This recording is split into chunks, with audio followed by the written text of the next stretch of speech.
Баяғы заманда бір хан болыпты. Ханның жалғыз баласы болыпты.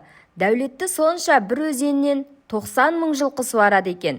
Жылқыларын қайда суарса да су шақ келмепті. Күндердің күнінде хан бір жерден екінші жерге көшіп, басқа бір құдыққа қоныс аударыпты. Әлгі құдықтың қанша жыл суарса да суы таусылмапты. Мөлдіреп шығады да тұрады екен. Хан бұл бір құдық қасиетті құдық екен деп, құдыққа келген сайын бір ту бие тастап кетіп отырады екен.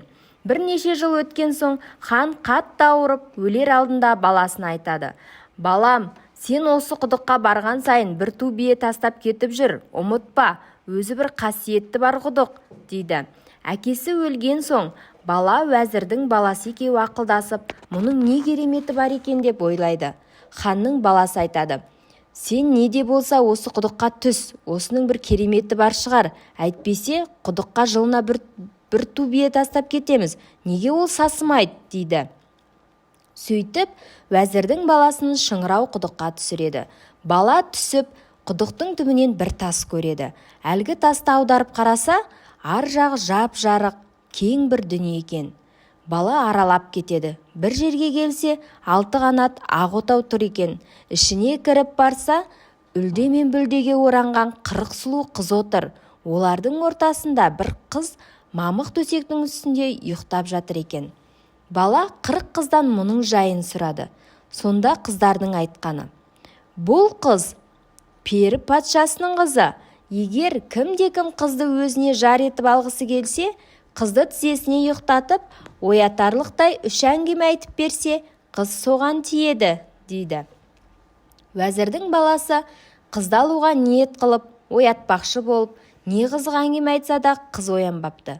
Сонан соң бала құдықтан шығып, ханның баласына болған оқиғаны баян етеді. Енді ханның баласы құдыққа түседі. Баяғы отауға келіп, қызды тізесіне жатқызады да әңгіме айтуға кірісіп, бірінші әңгімесін баян қылыпты. Баяғы заманда бір байдың 3 баласы болыпты. Бай бір күні ең үлкен баласын шақырып алып, бір түйе жүк беріп, осыны базарға апарып сатып, пұл қылда қалаған нәрсеңді ал, дейді. Бала апарып сатып, бір айын алады. Оның қасиеті жердің жүзін түгел алдыңа әкеп көрсетеді екен. Екінші күні ортаншы баласын қаншама дүниемен базарға жіберіпті. Ол сатқан дүниесіне бір ғажайып кілем сатып әкеледі. Ол кілемнің қасиеті сол үстіне отырсаң болды, қалаған жеріңе ұшып барады екен. Бай енді ең кенже баласын жіберген екен. Ол барып базардан бір таяқ сатып әкеліпті. Сөйтсе, ол өлген адамды қолма-қол тірілтетін таяқ екен. Бір күні үшеу жиналып отырып, айнадан қараса, бір жерде ханның өлген бір сұлу қызын қабірге қойғалы жатыр екен. 3 жігіт кілемге отырып алып, сағатында ұшып барып, қызды тірілтіп алады. Енді үшеуі қызға таласады. Айнасы бар жігіт айтады: «Егер менің айнам болмаса, өлген қызды қайдан көрер едіңдер», дейді. Ал кілемі бар жігіт айтады: «Егер менің кілемім болмаса, оған қалай жылдам келер едіңдер? Сендер келгенше көміп қояр еді ғой», дейді. Үшінші жігіт айтады: «Егер менің таяғым болмаса, келгенмен, көргенмен не бітірер едіңдер? Қалай тірілтер едіңдер?» дейді. «Ал қыздар, осы қызды енді үшеуің қайсына бұйырасыңдар?» дейді жігіт. 40 қыз таба алмайды жігітке. «Өзіңіз шешіңіз», дейді. Сонда жігіт: «Мен айнаға бұйырар едім», дей бергенде, ұйықтап жатқан қыз ұшып тұрып: «Жоқ, мен таяққа бұйырамын, себебі ол таяқ тірілтпесе, өлген қыз кімге керек?» дейді. Сөйтіп қыз бір оянып, қайта жатып ұйықтапты. Осыдан кейін жігіт екінші әңгімесін бастапты. Бір жігіт бір арқа шөп арқалап келе жатып, бір ешкіге кездеседі. Жігіт ешкіні ертіп алып келе жатса, бір қасқыр әлгілерге жолдас болам деп бірге еріп жүреді. Олар біраз жүрген соң бір дарияға келіп жетеді.